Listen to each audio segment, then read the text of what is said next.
3 years. 6 figures a year. And the night I finally ran the real numbers, my net worth was negative. Here's what the revenue celebration was hiding. The number that stopped me wasn't the credit line balance or the tax letter. It was a single cell at the bottom of a spreadsheet I'd never bothered to open before. Red, small, almost casual about it. Negative $23,000, 3 years of 6-figure revenue, and I owed more than I owned. I sat there in my kitchen at midnight with a cold cup of coffee and a single lamp throwing shadows across the wall, and I just stared. No tears, no panic spiral, just that specific, hollow feeling when a story you've been telling yourself turns out to have the wrong ending. I'd been measuring the wrong thing the entire time, and I hadn't even known there was a right one. 3 years earlier, I was sitting on a different kind of edge. A subway platform at 7:15 in the morning, phone in hand, a resignation email I'd been drafting for 11 days sitting in my outbox. I had $4,000 saved, one client who'd shaken my hand at a networking event and said the words steady work, and a marketing job I'd stopped believing in somewhere around month 14.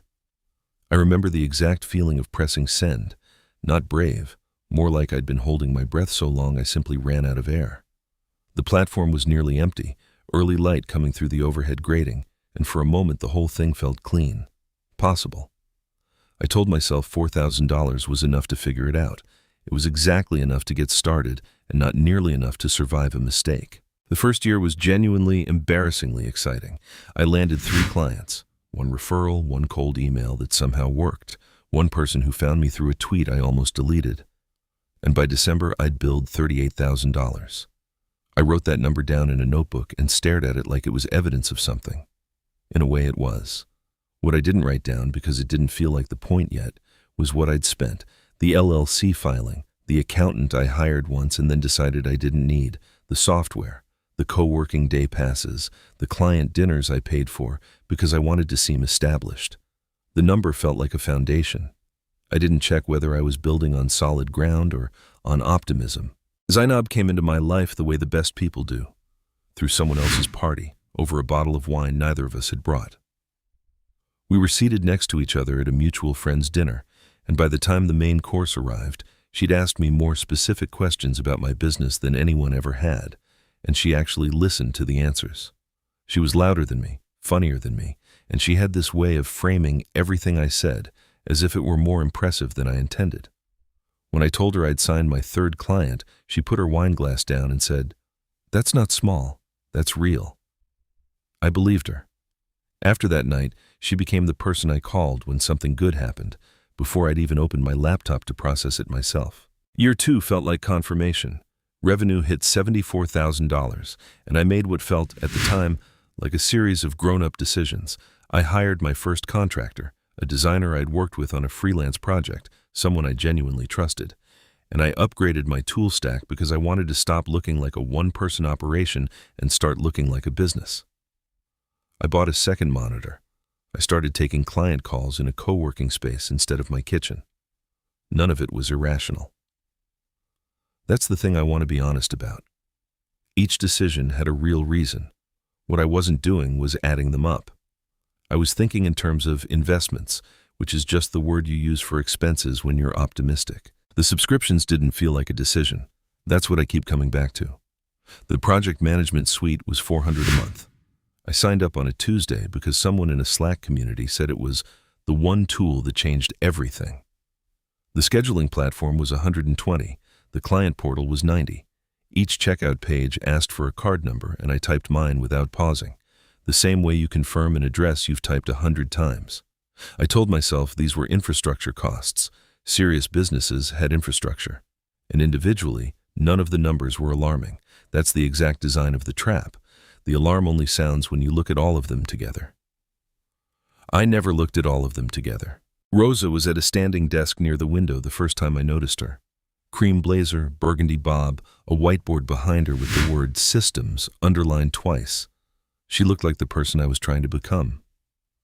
We started getting coffee, and the conversation was always about scale, how to stop trading time for money, how to build leverage, how to architect your revenue. I absorbed the vocabulary like it was knowledge. Looking back, I think we were both performing the same role for each other. Proof that this was working, that the version of success we'd imagined was real and close. Neither of us asked the other what they were actually keeping. That question never came up. It didn't fit the story we were both telling. The number I keep returning to is $214. That was my available balance on a Tuesday in October, the middle of my highest revenue year. My banking app pushed a notification. I tapped it, and there it was. I took a screenshot. I don't know why, some reflex. And I told myself it was a timing issue. A big invoice was due that week. The money was in transit. It was fine. I flipped the phone over, picked up my coffee, and kept working. What I didn't do was ask why. In a year I'd bill over $100,000. I had $214 available mid-month. I had every explanation ready. Not a single one of them was the real answer. When the revenue crossed $120,000, I did what felt natural. I posted about it. A short, honest-ish caption about the journey, the hard first year, gratitude. It got more engagement than anything I'd posted in months. Zainab saw it before I even texted her. She called and said, "Dinner this week, not optional." We went to a place we'd talked about trying for a year, a booth in the back, candles, the kind of meal where you linger. She raised her glass and said, "To you actually doing it." And I believed that was true.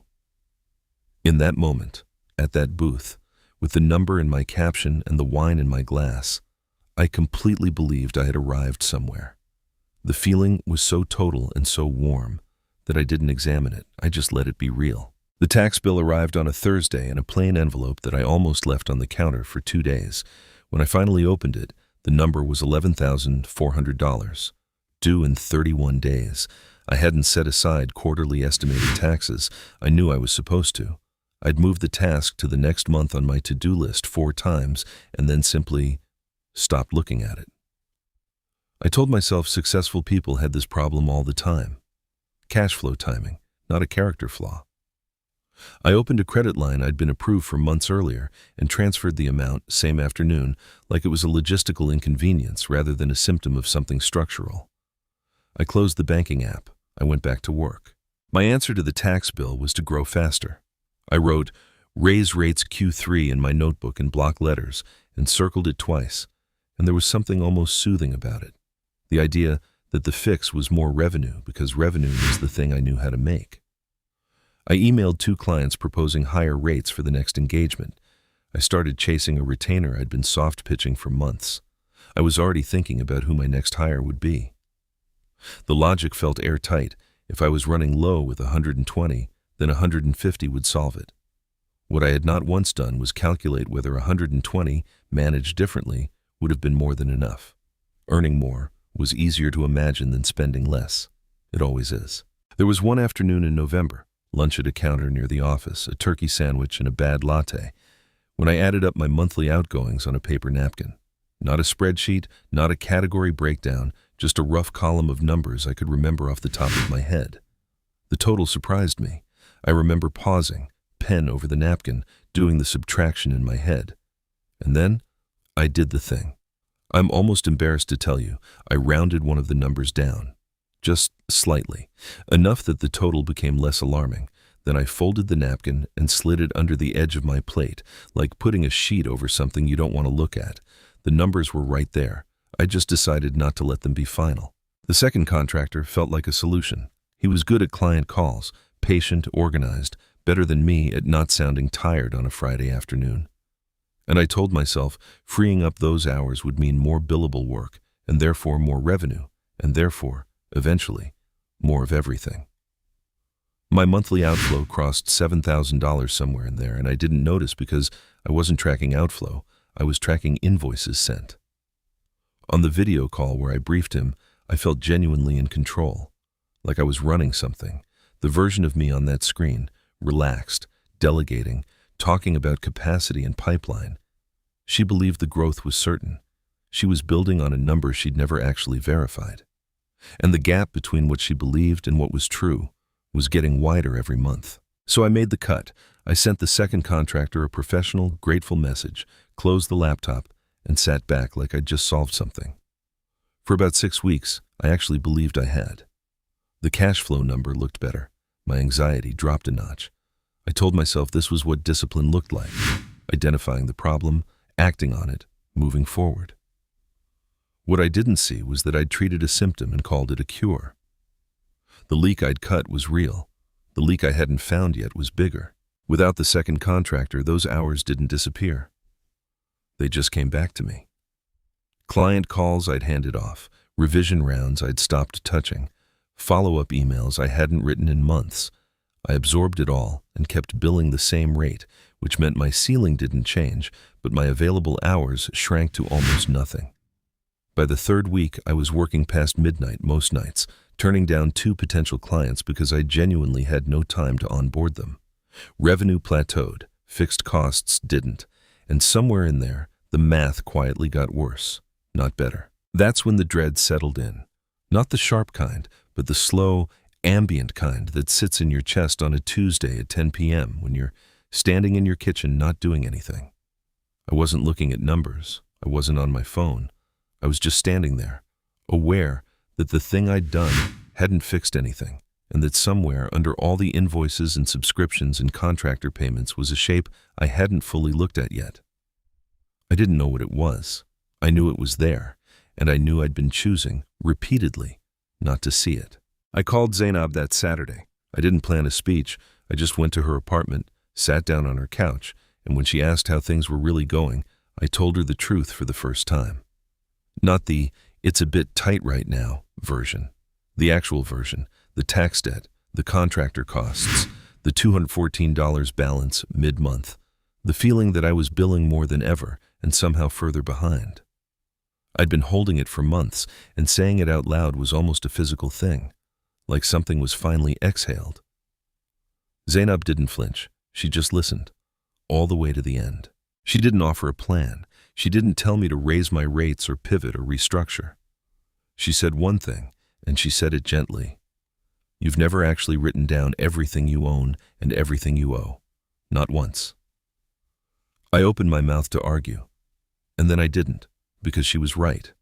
I'd run financial projections. I'd tracked invoices. I'd looked at my bank balance more times than I could count, but I had never, in 3 years of running this business, sat down and written, here's what I own, here's what I owe, here's the number that's left. I didn't have an answer for that. Neither of us said anything for a while. That Sunday, I sat down at the kitchen table with my laptop and a legal pad, and I built the spreadsheet. Assets on the left. I typed in my checking balance, the value of my equipment, a small savings account I'd barely touched. It fit in 8 lines. Liabilities on the right. I started with the credit line I'd taken for the tax bill, then added the remaining tax debt from the year before that. Then the deferred contractor invoices I still owed. Then the accumulated balance I'd been carrying on a card I told myself I always paid off. I kept typing. The right column kept growing. I hadn't planned to be there until midnight, but I was. The assets column added up fast. The liabilities column didn't stop. The credit line. The old tax debt she'd been making minimum payments on. The 2 contractor invoices from Q4 she'd deferred. The card balance she'd rationalized as temporary for 8 months. Each line felt small when she'd made the decision, a manageable obligation, a timing issue, a problem for next quarter. But sitting there together on the right side of a single spreadsheet, they stopped being separate things. They became one number. And the number was growing, and she was still typing, and the coffee beside her had been cold for an hour. She totaled it at 11:58 p.m. The net worth cell at the bottom of the sheet turned red, negative $23,000. She sat there and looked at it. 3 years. $120,000 in revenue last year alone. And she owed more than she owned, by $23,000. She didn't cry. She didn't close the laptop. She just sat with the number the way you sit with something that has finally stopped moving long enough to be seen. It was horrible. It was also, in some way she couldn't explain yet, the first honest thing she'd looked at in a very long time. She sat with it for a long time, not cataloging, not problem-solving, just sitting. At some point she opened a blank document. She stared at the white page, and then she typed one line. What do I actually keep? Not what do I gross. Not what do I invoice. What do I keep? It was the first time she'd framed the question that cleanly, and something about writing it down made it feel less like a failure and more like a starting point. She didn't have the answer yet, but for the first time in 3 years, she was asking the right question. A friend had mentioned Felix 6 months earlier, an accountant who worked with freelancers and small operators, not a big firm, just a guy who was good and didn't make you feel stupid. She'd saved the number and told herself she'd call when things were more settled. In the morning, she found the contact, didn't let herself think about it, and called. Felix picked up on the third ring. She said she needed to understand her actual financial picture, not her revenue, her actual picture. He said he could do that. She made the appointment before she could find a reason not to. Felix's office was small and tidy, a desk, 2 chairs, a printed ledger, no art on the walls. He didn't ask her to explain herself. He just asked for access to her accounts, spent 40 minutes going through them quietly, and then turned the ledger toward her and walked her through what he saw. Gross revenue in, taxes owed out, including the 2 quarters she'd underpaid. Tool subscriptions, 12 of them, totaling just under $800 a month, contractor costs, credit line interest. He laid it all out without a word of judgment, the way a doctor names a diagnosis. These are the facts. Here's the structure. Here's where the money goes. He read her the real income number last. $34,000 on $120,000 gross. She heard it and didn't say anything for a moment. Her brain did the math before she asked it to. 28%. She'd been running a 28% net margin for at least a year, possibly 2, and she hadn't known because she'd never built the structure to see it. She said it out loud. So I've been running at a 28% margin without knowing it. Less like a question and more like something she needed to hear herself say. Felix said yes, and then he waited because there wasn't anything useful to add. Then Felix pointed to 3 lines.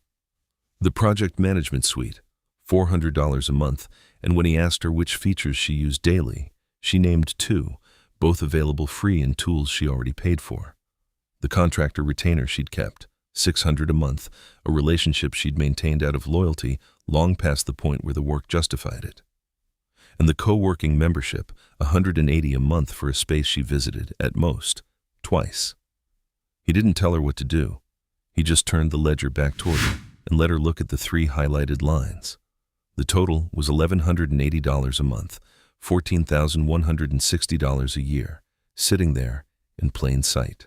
She went to the co-working space on a Tuesday, cancellation form already printed, folded in her jacket pocket. She'd rehearsed what she'd say at the front desk, something breezy, something that wouldn't sound like retreat. And then she saw Rosa standing there, holding the exact same form. They looked at each other for a long beat. Neither of them said anything clever.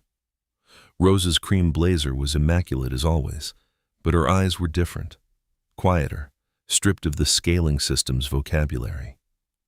Drift understood in that moment, without a word being exchanged, that the performance had been mutual the entire time. They sat on the bench near the door, not in the lounge where Rosa used to hold court, not at the good table by the window, just the bench.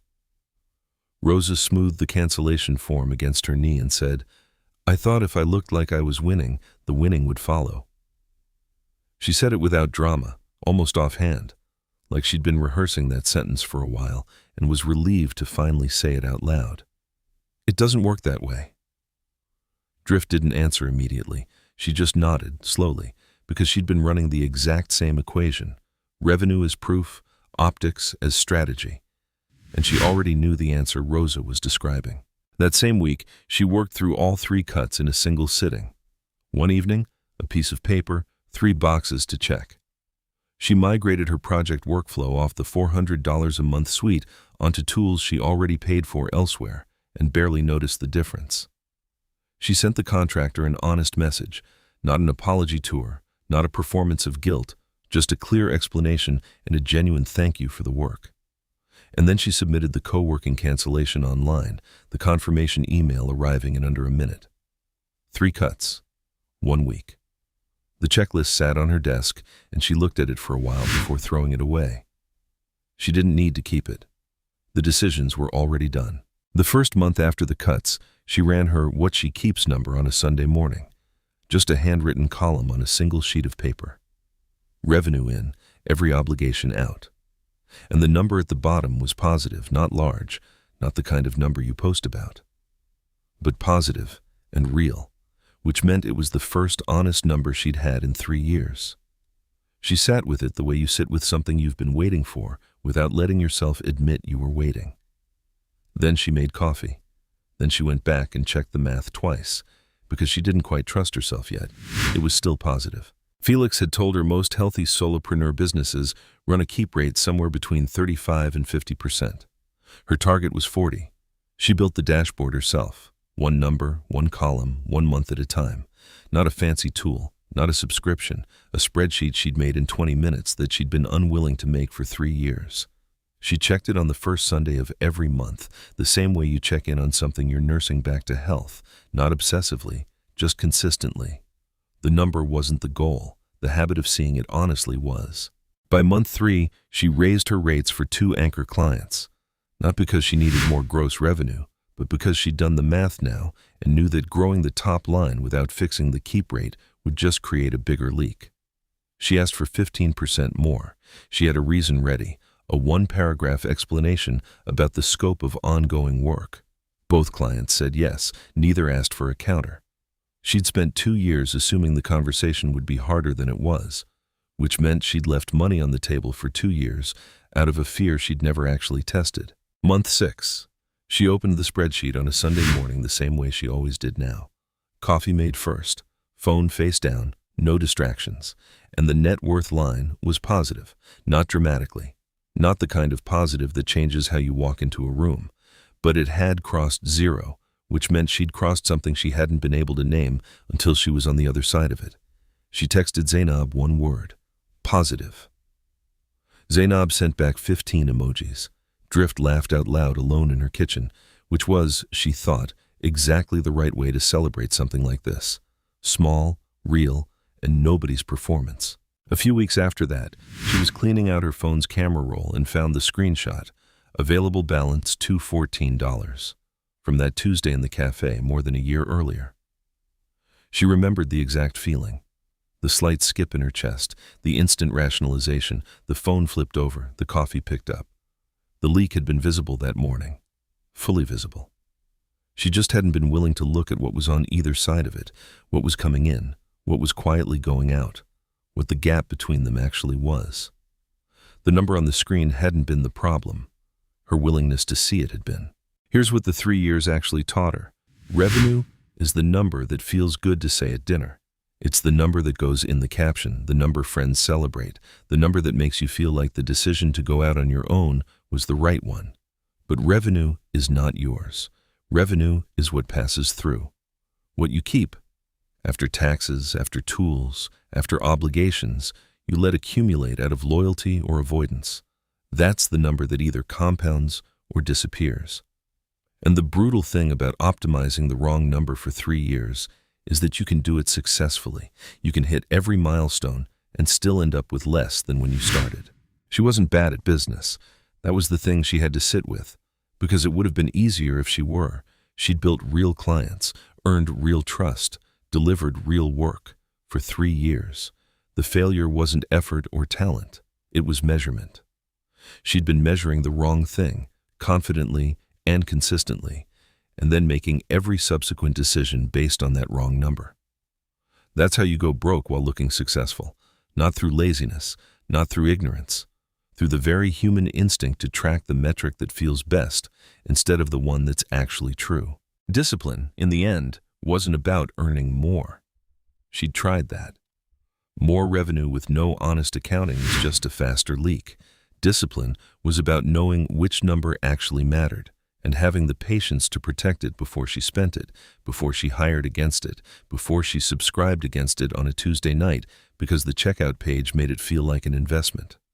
The patient keep their wealth, not because they earn the most, but because they see clearly, act slowly, and never let the vanity metric convince them they're done with the real work. If any of this sat with you, if you've ever posted a revenue number and quietly wondered what you actually kept, there's a free first lesson in Greed's Kingdom, linked below, that starts exactly there. Not with inspiration, not with a system to sell you, with the real mechanics of what you keep and why it compounds when you protect it. No pressure. It's just a door. But it's the door she wishes someone had pointed her toward in year one, before the screenshot, before the spreadsheet, before the bench in the co-working lobby with a cancellation form in her hand. It's there, when you're ready. She cut 3 things she swore were non-negotiable, and it changed everything. Which one do you think was the hardest to let go?